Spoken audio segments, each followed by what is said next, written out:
Well, hello there. How is everyone? I hope you're well. You're amazing, beautiful, wonderful people. It is Tuesday, and it's two for Tuesday. Two, not chew, two. Two for Tuesday, because tonight I'm moving the live to Thursday, purely because tomorrow I have a video coming out that covers the Cellbrite situation with respect to Brian Koberger's phone and some things in that article. I want you to listen to it, and I want us to get together on Thursday, have a chat about everything that's come out so far. But in this video, going to be a controversial one because, you know, if you say things what people agree with, they don't have a problem with it. If you say things that people don't agree with, then they lose their shit and act like big, massive babies. So there's going to be a few people in the comments who are going to act like big, massive babies. But let's just set the tone for why we're speaking about what we are. This is something that I spoke about a while ago, and it was about there seems to be an issue or a disjointedness between Dylan Mortensen and Bethany Funke. I'm going to touch on it and the potential for why that is. But how do we know that there's potentially something in the background that isn't quite right? And this is one of the things we look at. Look, this ain't a hate track, by the way. If this individual can get people to pay her to the tune of what is now $105,497 as of recording this video. And let's just put this into context for a second, right? The Gonsalves family been around the case for 2.5 years. They've got a massive following on Facebook, 80,000 plus people, and they generated around $80,000. Dylan Mortensen comes along. Who is Dylan Mortensen? Dylan Mortensen is, well, according to many, she is a surviving roommate.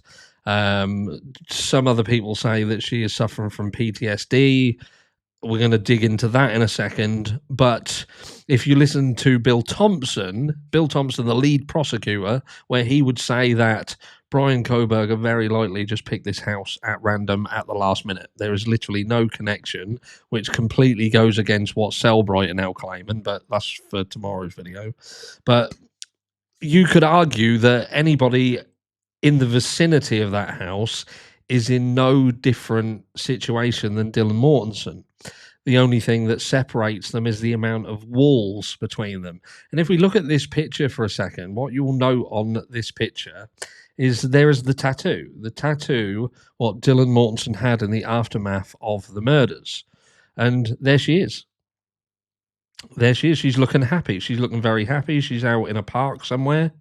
Or I don't know, is that some sort of memorial bench? Is that at the University of Idaho? I don't know. You tell me. But the point being, she looks very happy. She looks fine. She's got her makeup on. She's straightened her hair. She's got lovely lip gloss on. She's got jewelry on. She's got a tattoo that has got the initials of the deceased on it. But she's just raised $105,000 in a matter of weeks. And what I will say is she hasn't jumped back on herself to thank everybody for all of the donations, but there we go. Someone done it for her earlier. But also, this comment here pissed me right off because it says, "Dearest Dylan, I'm wishing you every bit of peace and luck for the healing for the years ahead. I know PTSD is a hellish road." And I'm thinking to myself, right, let's look at PTSD for a start. And just bearing in mind that I come from a military background. I live around military all around me. I know a lot about PTSD. I speak to people with PTSD nigh on daily. And it says, look, specific causes of PTSD include direct exposure to traumatic events. Did she have a direct exposure to traumatic event? Now, this is where this is going to challenge those that have a go at us for speaking about what happened that night in the 8-hour time delay. Because the story would start by suggesting that they were asleep. They didn't really know a great fucking deal whatsoever. Knew absolutely nothing. We had frozen shock phase mentioned and various other things, which I'm not going to dig into. I've done it to death. The story would then suggest as well that they didn't see Xana. They couldn't get in Xana's room. They tried to get in there or knocked on the door, tried to get her attention. Nothing. Rung her, no answer. So they got somebody over to help them get into the door. This is something that was reported. Lo and behold, turns out to be inaccurate. Then we get told, because we're drip fed stuff like a fucking ill person on an IV line, we're drip fed. Oh, actually, they saw Xana in the doorway. Dylan Mortensen saw Xana laying in the doorway as she walked past to go to Bethany Funk's, because in fact they'd been awake and heard and saw and all sorts of things. So we didn't know the full extent to that, which I'll talk about in a second. But yeah, saw Xana laying on the floor. Why is that important? Well, if we carry on reading, look, so we talk about witnessing traumatic events. So did they witness the traumatic event? Did they witness the traumatic events? Seeing someone else injured, killed, experiencing violence can also trigger PTSD.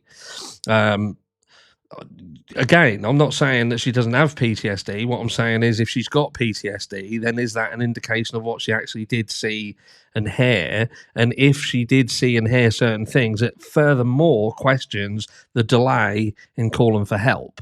Because in my brain, the absence of a call for help is the absence of knowledge that a call for help is required.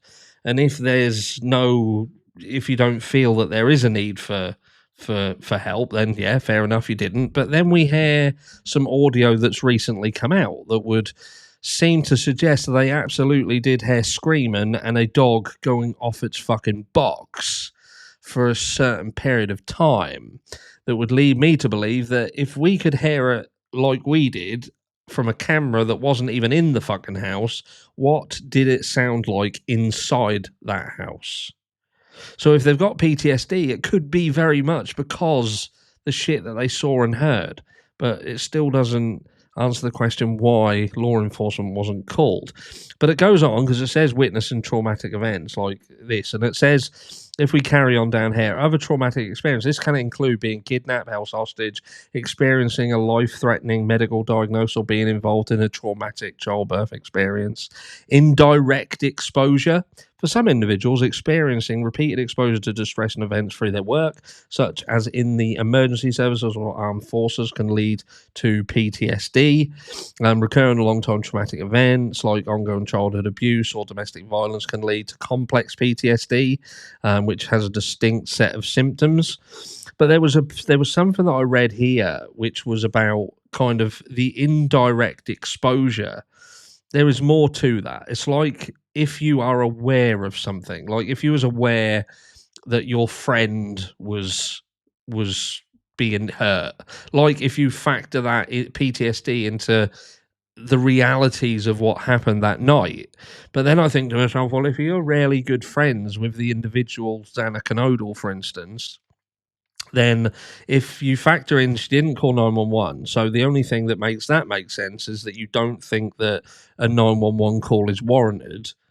But then you see your friend who you claim you think they may be passed out on the floor, but you don't check on them either. So you don't check on your friend who's laying on the floor. You don't call 911 because you don't think it warrants a call to 911, and everything happens 8 hours later. That's why we question things, because this entire story don't seem to make a lot of sense. But if I get to the point there, what we did see in the hearing, the sentencing, is Dylan Mortensen turned up, and she did a speech that got her paid to a handsome tune, and Bethany Funk didn't. Bethany Funk doesn't turn up. And there was so many fucking morons as well who called me a fucking idiot because apparently she did turn up. And you're so fucking stupid. She did turn up. She even spoke. No, she didn't. Someone turned up on her behalf and read something that she had apparently written. But she didn't turn up. So Dylan Mortensen turns up and she's clearly distressed. She's distraught. She does what she does. And Bethany Funk doesn't. And I think to myself, and I've mentioned this before, why would Bethany Funk not want to come to watch the person get put away who had done this to them and show some solidarity between her and Dylan Mortensen? For me, ignorant, because I don't know everything, but that would be something that I think would be an absolute time that you'd expect to see these two girls in unity. And the fact you do not see them in unity, in my opinion, speaks volumes. based on the fact that we've also been told that Bethany Funk had potential exculpatory evidence. She knew things or saw and heard things on that night that were unique to her. That was the experience that she had had, not that was shared by other people, which to me is an indicator that she has a story that directly contradicts the other story, the only story that we've ever been told, which is fucking bizarre in itself, considering you have two people in relatively the identical situation and you only get to hear one of them. You don't get to hear the other one. In fact, they went so far as to try and block the attempts for the defense to get access to her. That's why we, in my opinion, is why we saw the hearing, the preliminary hearing cancelled and went straight to grand jury. This was a time thing, paired with the fact they knew their case at that time wasn't strong enough to probably retain Brian Koberger in prison, in jail, whatever you call it. But now, like I say, not only did we not see any solidarity between Dylan Mortensen and Bethany Funk at the sentencing, but in the aftermath of that, you're now seeing Bethany Funk not doing the same as what Bethany Funk, Dylan Mortensen's doing, and that is she is capitalizing on the situation. And I think to myself, you've got Bethany Funk, who's likely, she will be well aware that Dylan Mortensen has told her story, and she is getting paid handsomely now to the tune of over $100,000. So either Bethany Funk don't like money, she takes money, or don't need it. Maybe her family is so wealthy, this is a drop in the ocean. Fuck it, I'd rather just walk away. Or she does want to walk away. She wants to get away from this. She wants to run 100 miles. And it makes me wonder why. Why would somebody so close to this situation not want to show any solidarity to Dylan Mortensen at sentencing? And even now, when you're seeing that there is money to be made, you don't make it. And I know what people are going to say. Not everybody is that way inclined, that they don't want to make money off the back end of tragedy. And I love this, do you know what I mean? Because people say that to me all the time. Oh, you're making money off the back end of fucking tragedy. Well, that's no fucking more different than what Dylan Mortensen's doing. She's making money because she happened to be in the vicinity of 4 people who was murdered, who she could have potentially saw and helped and assisted put the person away by calling fucking 911 on the night. But she didn't. But she's got 100 grand for it. And again, I just, good on her. If she can get people to pay her, fucking good on her. It seems to me that a bit of stupidity pays. Because from what we can see and hear, they were awake, they were compass mentis, they saw things, they heard things that would have warranted absolutely a 911 call at the very, very fucking least. The story is consistently changed and adapted like a fucking chameleon. It seems that the story around this case changes depending on which way the fucking wind's blowing. And in this situation, there just seems an issue between Dylan Mortensen and Bethany Funk. And it's starting to make me question why Bethany Funk is so distant from everything. Why is she completely washed her hands of everything?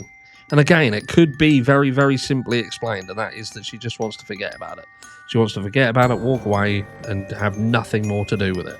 But seemingly, her written work that she had sent in to be read at that hearing at the sentencing would suggest that she was in not really a different place than what Dylan Mortensen was. So you would think that she may want to capitalise on that as well, considering that the one who was with her is doing so quite well. Can't make sense of it. Make it make sense. Because at the moment, only one of them seems to be getting paid. Or are they? Who knows? Love you all. Let me know down below what you think. Mwah.